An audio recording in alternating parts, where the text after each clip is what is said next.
তোমরাও কি আমার মতো স্ট্রিট শপিং করতে ভালোবাসো? আজকে আমি চলে গিয়েছিলাম নিউ মার্কেটে স্ট্রিট শপিং করতে।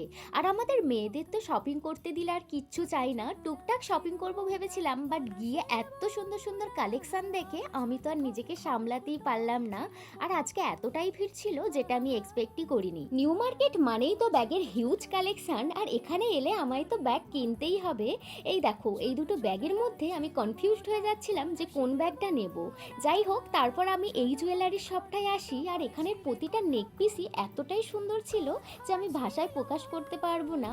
আর এত সুন্দর সুন্দর কালেকশানের মধ্যে যদি একটা সিলেক্ট করতে হয় তখনই ব্যাপারটা ভীষণই ডিফিকাল্ট হয়ে পড়ে। আর এই ব্ল্যাক নেক পিসটা দেখো কি সুন্দর না। নিউ মার্কেটে এলে এই 30 টাকার ইয়াররিংসগুলো সবারই চোখে পড়বে, আর আমি এখানে যতবারই আসি এই ইয়াররিংসগুলো ততবারই কিনি। দাম কম বলে যে কোয়ালিটি খুব খারাপ তেমন কিন্তু না, আমি এগুলো অনেক ইউজ করেছি, কোয়ালিটি বেশ ভালোই। আর যারা এখনো পর্যন্ত নিউ মার্কেট আসোনি তারা অবশ্যই একবার ঘুরে এসো। বাই।